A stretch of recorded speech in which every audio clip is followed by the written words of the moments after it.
Pois é, Daniel, e sobre essa operação de guerra, como ela mesmo intitulou agora na nossa conversa, antes de iniciar essa gravação, eu vou conversar com a Débora Flores, que é arquivista e diretora do Arquivo Geral da Universidade Federal de Santa Maria.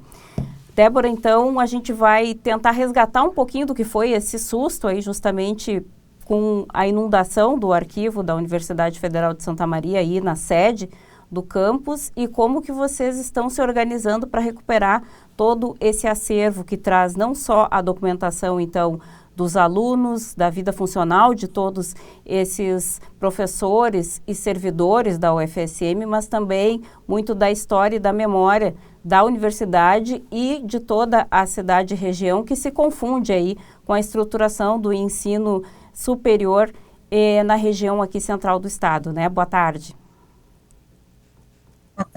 Boa tarde a todos. Realmente, a gente está, desde o dia 30 de abril, quando houve o nosso incidente, trabalhando bastante, e a gente fala em operação, porque realmente é toda uma logística, toda uma dinâmica muito fora do habitual, né, de todas as equipes, em correr contra o tempo em função do risco iminente da perda de documentos e, consequentemente, perda de memória, perda de direitos, e a gente tem trabalhado, então, né, em montar uma estrutura para que essa recuperação desses documentos seja feita com o mais êxito possível.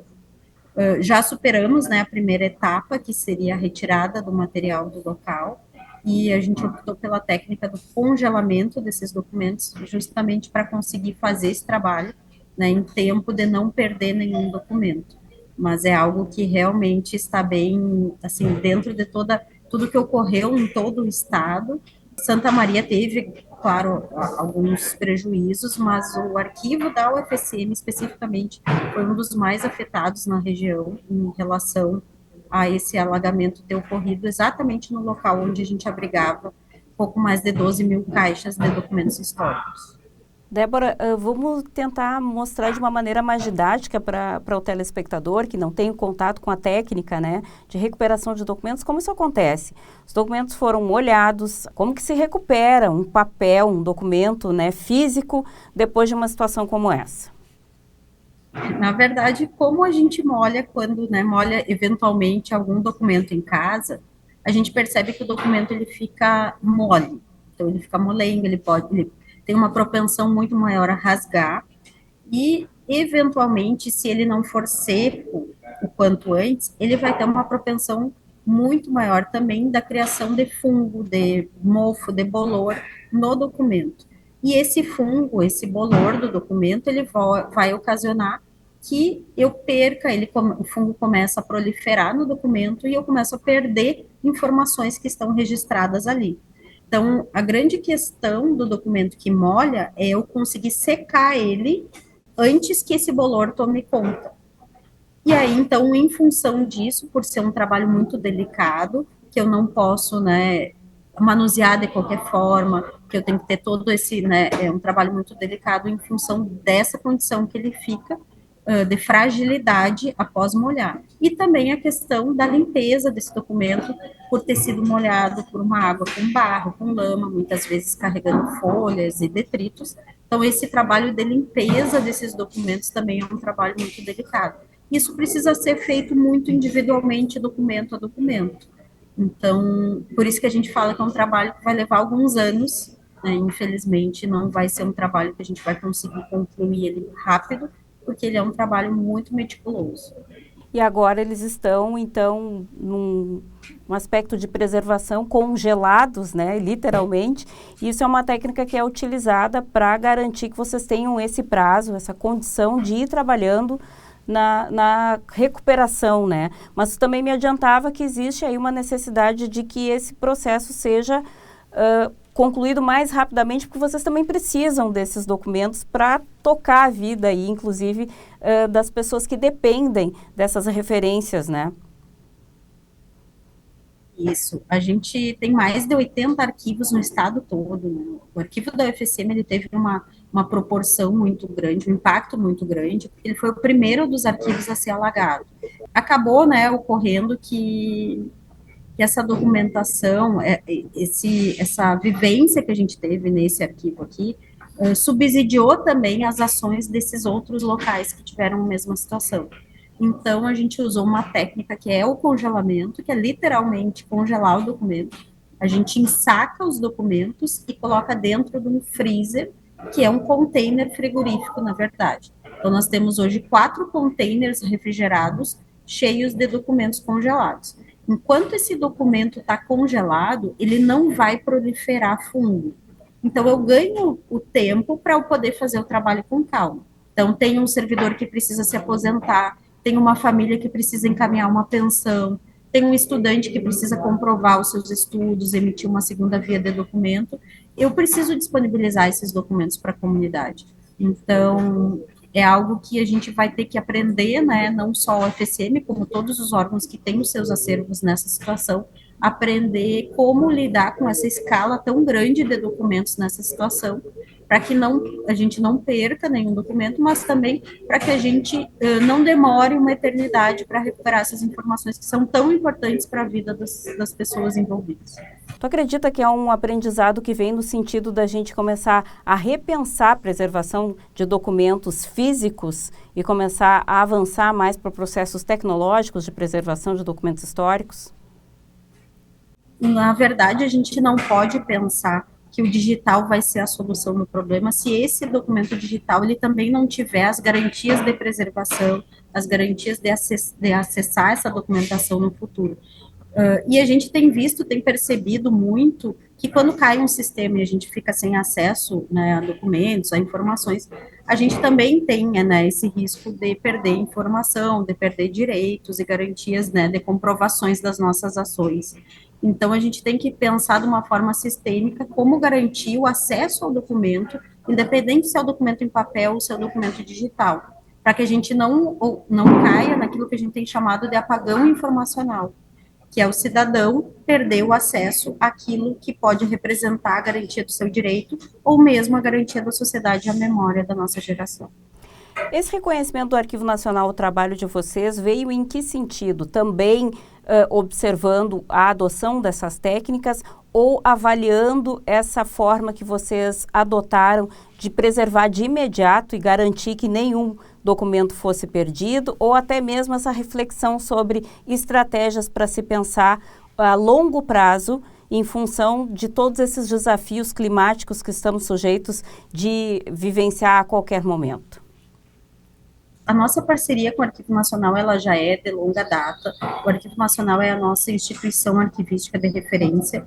E quando ocorreu o incidente aqui, no mesmo momento eles já entraram em contato e a gente já criou uma força-tarefa juntamente com a equipe técnica deles. E o trabalho que foi sendo desenvolvido aqui, ele teve muito apoio institucional. Então, a gente conseguiu reagir muito rápido ao incidente e isso deu condições para que o que a gente estava executando aqui, dentro das orientações técnicas também da equipe do Arquivo Nacional, pudesse ser usado como insumo para fazer guias rápidos para as outras instituições do Estado que estavam enfrentando, né, logo na sequência, a mesma situação. E, além de tudo, a UFSM tem uma estrutura de laboratórios, tem uma estrutura de apoio técnico de outras áreas que é fundamental para que a gente possa produzir conhecimento em cima do que está sendo executado. Então, como eu falei, a gente é uma instituição que respira pesquisa, que respira ciência. E nada mais justo do que a gente produzir esse conhecimento com base nisso tudo para compartilhar com a sociedade. Porque se viu também, além dos arquivos e até de setores governamentais perdendo documentos, se viu museus também sendo atingidos, perdendo peças de acervo e até trabalhando aí depois em recuperações. É a memória das cidades e até do estado todo que acaba sendo comprometida, né? Esse aspecto preservacionista é determinante para que a gente consiga contar nossa história, projetar o futuro. Então, há toda uma preocupação para que todas essas técnicas trabalhem em conjunto. E quando tu fala em pesquisa, eu acho que também é um nicho que a universidade está direcionada também a partir desse desastre, dessa catástrofe que vivenciamos, correto? Exatamente, é a nossa vocação, né? A vocação da UFSM, de qualquer instituição de ensino, é essa. E a gente tem que somar isso para esse retorno para a sociedade. Então, nós sabemos que esse não foi o primeiro e, não, infelizmente, não vai ser o último evento climático extremo que traz né, esses prejuízos para a documentação, para acervos, independente do tipo de acervo. E a gente precisa levar isso para que as instituições de memória tenham força. Então, a gente precisa que esses acervos, independente do suporte, eles tenham uma proteção especial, eles tenham, as instituições tenham planos de contingência, e que, caso ocorram incidentes, que a gente tenha, né, o apoio das instituições e da própria sociedade, que a sociedade cobre esse apoio às instituições que estão nessa situação, para não perder, né, o que é parte da nossa construção enquanto sociedade, né. Sem passado, a gente não consegue projetar o futuro. Tá certo, então. Agradeço pelas informações aí, pelo bate-papo com a Débora. Parabenizo vocês pela iniciativa, pelo trabalho e pelas referências aí a outras instituições que passaram também por esse momento delicado e o desafio de garantir que nada se perca nos acervos, né? Referendado aí, inclusive, pela organização mãe, a Pátria aí, que é o Arquivo Nacional. E boa sorte aí, então, também nessa força-tarefa que está sendo bem sucedida, mas que tem sido um desafio, né, Débora, para vocês. Muito obrigada mais uma vez.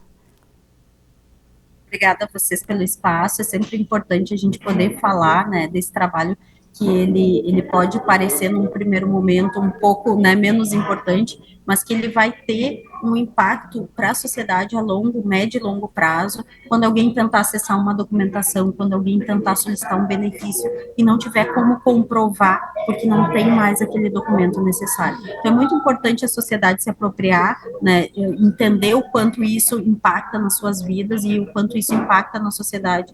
E a gente agradece, então, o espaço e ficamos à disposição de toda a comunidade também, para conhecer, né, um pouco mais do nosso trabalho nas nossas redes. Tá certo, então. Daniel Nunes, conversei com Débora Flores, da Universidade Federal de Santa Maria, no campus sede, que coordena, então, o arquivo geral da universidade.